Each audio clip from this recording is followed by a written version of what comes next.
Hello baby, কোথায় তুমি? তোমাকে তো কোথাও দেখতে পাচ্ছি না। আরে বেবি, তুমি আমারে যে লোকেশনে দাঁড়াইতে বলছো আমি তো সেই লোকেশনেই দাঁড়ায় আছি। আচ্ছা ঠিক আছে, তুমি যেখানে দাঁড়ায় আছো ওর আশেপাশে কি কি দেখা যায় সেটা বলো। আচ্ছা বেবি, লাল শাড়ি পরা এক আন্টিরে দেখতে পাচ্ছ? ওই আন্টির ঠিক পিছনে আমি দাঁড়ায় আছি।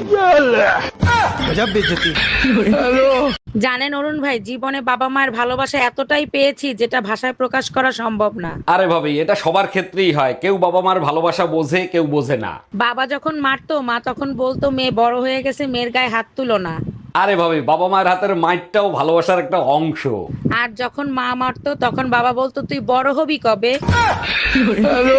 কি ব্যাপার ভাবি, কেমন আছেন? মন খারাপ কেন? আজকেও কি ভাইয়ের সাথে ঝগড়া হয়েছে নাকি? অরুণ ভাই, বিধাতা মনে হয় আমার কপালে শান্তি লিখতে ভুলে গেছিল, তাই কোথাও শান্তি খুঁজে পাই না। আপনি তো ভাইরে নিয়ে আলাদা থাকেন, শ্বশুর শাশুড়িও থাকে না, তাইলে শান্তি কেন খুঁজে পাচ্ছেন না? কেমনে খুঁজে পাবো? আমার জামার ভিতরে তো শ্বশুর শাশুড়ি দেবর আর ননদের কম্বো প্যাক ঢুকানো আছে।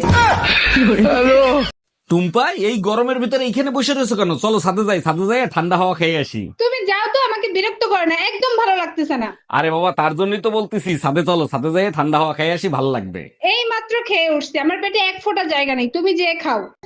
हम इसका पति है हमको सिर्फ फांसी का सजा चाहिए।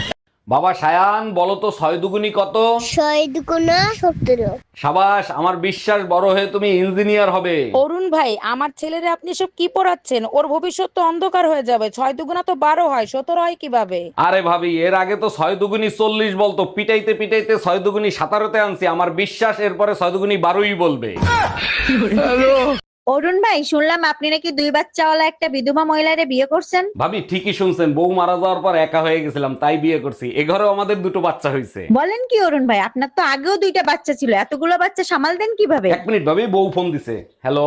হাই, কই তুমি? শিগগিরই বাসায় আসো, আমার বাচ্চারা আর তোমার বাচ্চারা মিলে আমাদের বাচ্চাদের মারতিছে।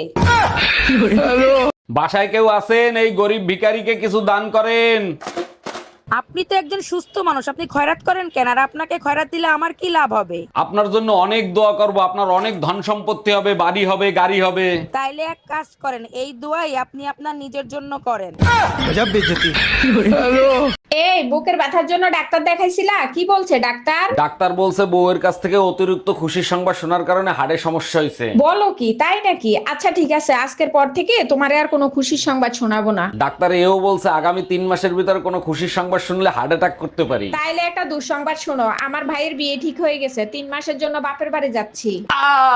এটা তো তোমার জন্য দুঃসংবাদ ছিল, হার্ট অ্যাটাক হলো কেন? ওরে জানোয়ারের বাচ্চা। তোমার যন্ত্রণায় আমি অতিষ্ঠ হয়ে গেছি, এত সন্দেহ কেন করো? আমার ভালোবাসা তুমি অন্য কাউরে দান করবা আর আমি চুপচাপ বসে থাকবো? আচ্ছা ঠিক আছে, তুমি বলো কি করলে তুমি আমাকে বিশ্বাস করবা? আশেপাশে সব ভাবিদেরকে বোন বানাও, তাইলে আমি বিশ্বাস করব।